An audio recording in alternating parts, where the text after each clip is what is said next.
Thanks for joining us for 5 on 5. I'm Joe Sullivan, pleased to be joined today by SOU President Rick Bailey and Government Relations Director Marc Overbeck. Gentlemen, thanks for being here. Thanks for having us. Our pleasure. Recently, there was the SOU Lobby Day in Salem. Could you all tell us a little bit about that? Sure.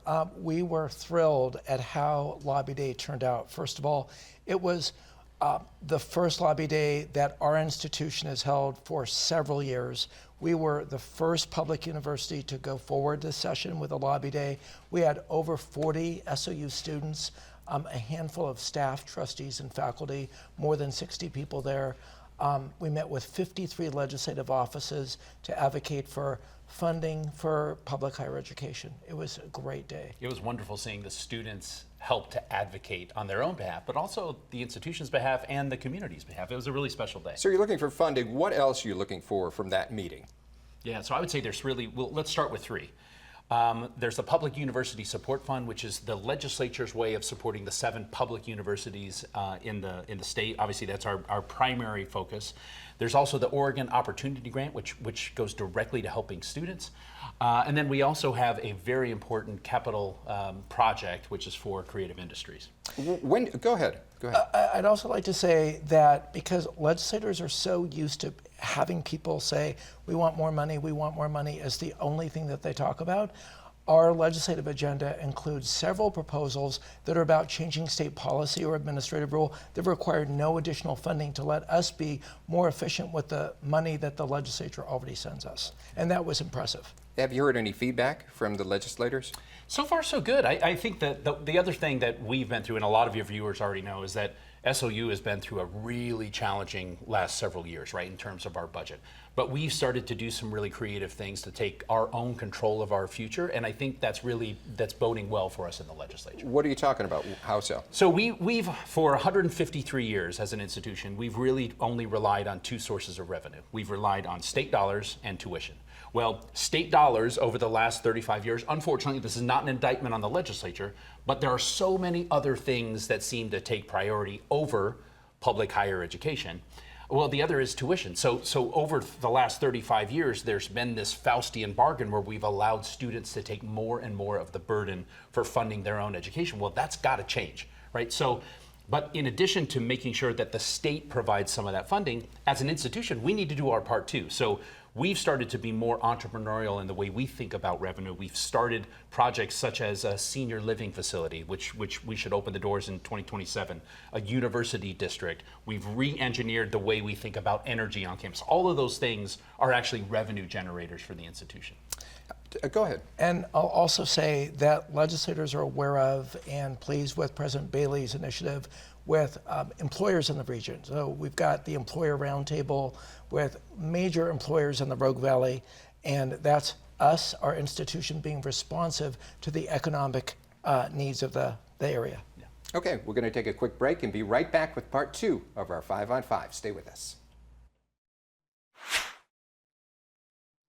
Welcome back to our 5 on 5. Part 2, we're talking about SOU.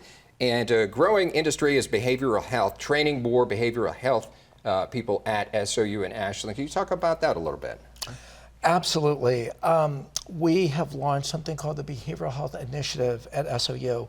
We've known for a while that if we've got the funding, we can do even more. Behavioral health is a big issue in the state.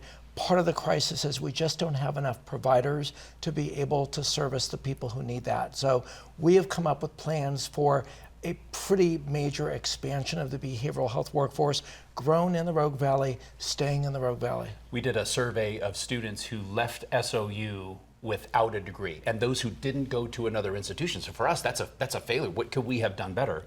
And when we asked those students what was the reason why you departed, the prevailing wisdom would be, oh, they had to get a third job, it was too expensive, whatever. And that is an issue, so that's serious. But the number one reason why students left was social and emotional wellness. So it is a crisis. That's interesting. I wouldn't know that. Yeah, so it was a real surprise to us. So it's something that we as an institution need to make sure that we are supporting our community, and that the way for us to do that is to provide more professionals in the region to help service that. So much going on in Washington, D.C. impacts us locally here.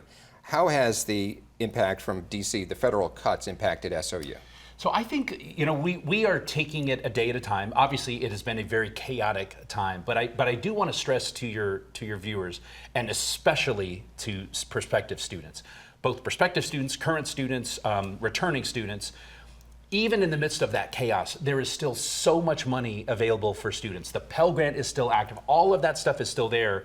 So we don't want students sitting on the sidelines. We are here ready to be of service to students. That's really got to stay our focus. I will say that when all of those changes are happening, we're going to do two things at the same time. One, we are a public institution, so we are still going to make sure that we are responsive to all federal and state laws. We have to do that. At the same time, we are also going to make sure that we don't abandon the principles which make us who we are. We are an institution that is fiercely nonpartisan, right? We don't take a partisan stance on anything. We're a place to have the conversation about these contentious issues.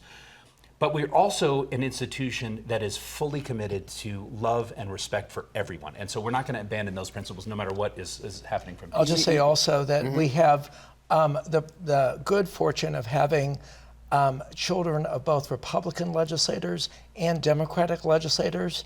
And the greatest tragedy in all of this chaos would be that a child or their family thinks that they can't pursue a public higher education if they want to do that. We are here to say there is a place for you if you want this. Yeah, and our legislators on both sides of the aisle, our local Southern Oregon legislative group, every single one of them has a strong relationship with us. So we're really grateful for that.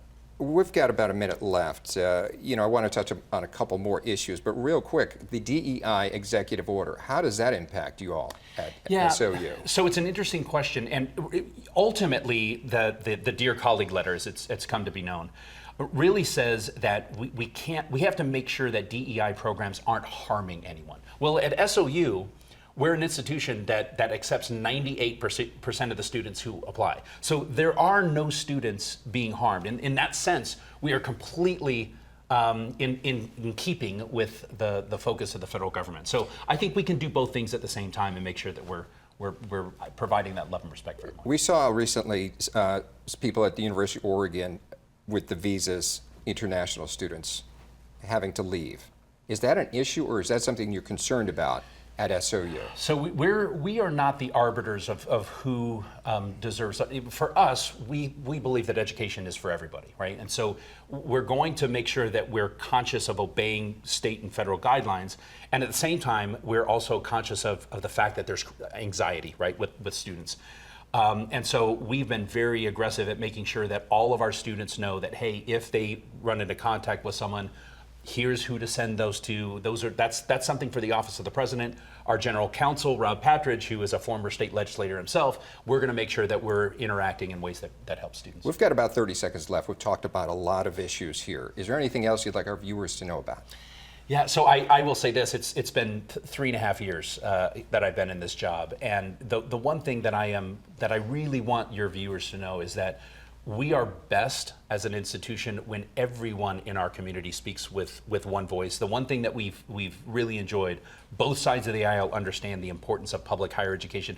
We need to make sure that this becomes a state priority, because it is these 7 institutions, and clearly ours, that are economic engines for prosperity, and we want the state to really understand that. Gentlemen, thank you very much for stopping by. Appreciate it. Thanks for having us. Thank you. All right, stay with us. We'll be right back with more local news.